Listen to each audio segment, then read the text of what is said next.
Now the problem, conventional allopathic medicine is completely locked into... Le problème est que la médecine allopathique est prisonnière de la physique newtonienne. Elle ne prend même pas en considération notre mental lorsqu'elle parle de la guérison. Les étudiants en médecine consacrent à peine 15 minutes dans toute leur carrière universitaire à étudier l'effet placebo. L'effet placebo étant tout simplement la capacité du mental à changer l'état de notre santé. En d'autres termes, si vous pensez que tel ou tel médicament est un médicament miracle et que vous y croyez, il vous guérira quand bien même il ne s'agirait que d'une pilule quelconque. Il est maintenant prouvé qu'un tiers des guérisons médicales sont dues à l'effet placebo.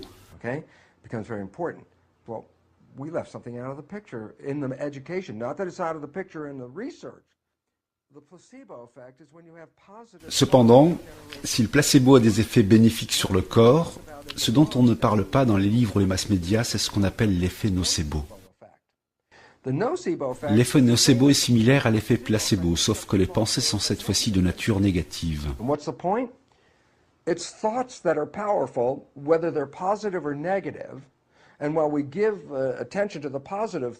que cela signifie? Cela signifie que les pensées, qu'elles soient positives ou négatives, ont beaucoup de pouvoir. Si les pensées positives ont le pouvoir de guérir, ce qu'on ne dit pas, c'est que les pensées négatives ont autant de pouvoir, mais dans le sens inverse.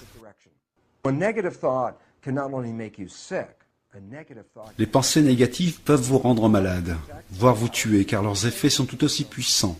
Elles font appel au même mécanisme qui est en œuvre dans les pensées positives. Les psychologues nous disent que plus de 70% de nos pensées sont négatives et répétitives.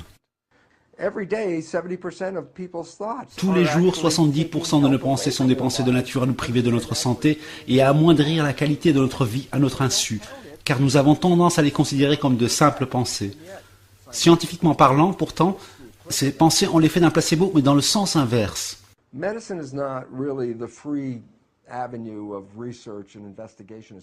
médecine n'est pas un domaine où règne la liberté de recherche et d'enquête comme on peut le penser. La médecine est contrôlée par l'argent, et c'est malheureusement là que l'industrie pharmaceutique pèse de tout son poids et nous empêche de recourir à une guérison qui ne soit pas à base de médicaments et de produits chimiques. La raison en est simple, les compagnies pharmaceutiques gagnent de l'argent en vendant des produits chimiques et le fait de dire qu'on peut guérir grâce au mental n'est pas dans leur intérêt. Il n'est pas dans l'intérêt de l'industrie pharmaceutique de soutenir la guérison par la libre circulation de l'énergie, par exemple. C'est pour cela que ce sujet n'est jamais abordé en dehors des 15 minutes consacrées aux effets placebo. Et pourtant, cette nouvelle manière de voir la guérison est des plus importantes. À vrai dire, cette nouvelle manière de considérer la guérison n'est pas si nouvelle étant donné qu'elle remonte à plus de 100 ans. Elle est nouvelle parce que nous commençons à nous y intéresser même si les compagnies pharmaceutiques ne veulent pas qu'on s'y intéresse.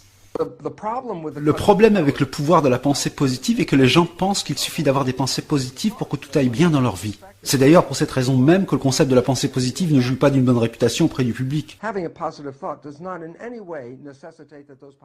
En effet, entretenir des pensées positives ne suffit pas pour qu'elles se manifestent dans la réalité. Il y a une pièce manquante dans ce raisonnement et sans laquelle la pensée positive reste inopérante. Nous avons un conscient et un subconscient. Dans la vie de tous les jours, entre 95 et 99% de notre biologie est régulée par notre subconscient. Donc, pendant que nous entretenons de merveilleuses pensées dans notre tête, nous oublions que c'est notre subconscient qui mène la danse. La manière dont nous sommes programmés est une source de problèmes auxquels la plupart des gens doivent faire face. Ces programmes peuvent limiter nos capacités, nous priver de notre pouvoir, et c'est ce qu'ils font d'ailleurs.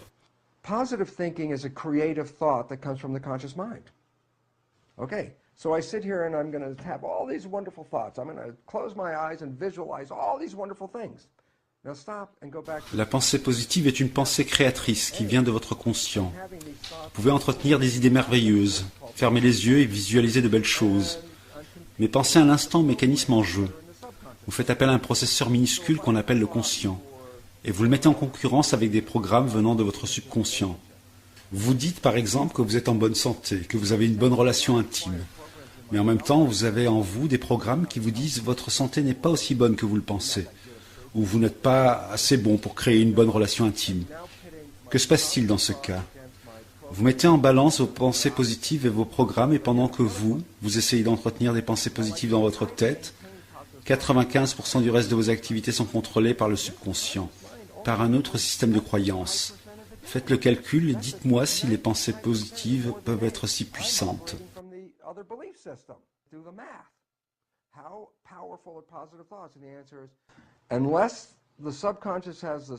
En fait, à moins que le subconscient ne soit programmé de la même manière que le conscient, le pouvoir de la pensée positive ne peut pas être effectif, car vous êtes en compétition avec un processeur bien plus puissant. Nous ne voyons pas le subconscient lorsqu'il rentre en action. Le subconscient a en lui des programmes que nous avons acquis auprès d'autres personnes au fur et à mesure de notre développement. Ce qui est important de savoir ici, c'est que lorsque nous fonctionnons à partir de notre subconscient, nous faisons appel à notre insu à des programmes qui ne sont aucunement bénéfiques ni pour ce que nous sommes, ni pour ce que nous cherchons à réaliser dans la vie. Le problème est que nos conditions de vie actuelles sont le résultat direct de nos programmes inconscients. Lorsque vous prenez conscience de ce mécanisme et que vous faites le travail nécessaire, vous avez la possibilité de changer le programme de votre inconscient et donc de votre vie. Quand vous arrêtez un feu rouge, par exemple, commencez à faire attention aux pensées qui se présentent à votre esprit et analysez-les un instant.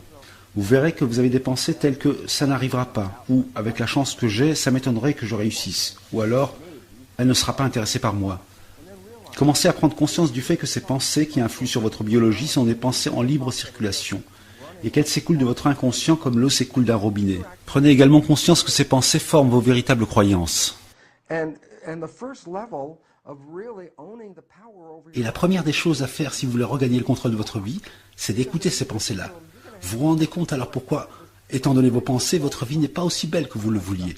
C'est dans votre subconscient qui est au volant de votre vie jusqu'à ce que vous assumiez la responsabilité de prendre le siège du conducteur, de vous mettre au volant de votre véhicule et de le conduire vous-même. Dès que vous commencez à faire ça, vous acquérez le pouvoir. Les champs d'énergie sont aussi faits de nos pensées. Peut-on accéder à ces champs d'énergie, vous me dites? En réalité, si vous réussissez à accéder à vos pensées, vous avez déjà accès à ces champs d'énergie, car vos pensées ne sont pas quelque chose de matériel, de mécanique. Les pensées sont des champs d'énergie. Lorsque vous prenez conscience que vos pensées sont importantes et que vous commenciez à les écouter, vous pouvez dès lors vous dire « Attends, moi je ne veux pas de cette pensée-là, j'en veux une différente ». Et c'est alors votre conscient qui intervient pour prendre le volant au lieu de laisser le subconscient le faire à votre place. La plupart des gens ont le sentiment que leur conscient ressemble à un passager arrière qui regarde déraper la voiture et hurle pour se faire entendre du conducteur alors que celui-ci ne fait même pas attention.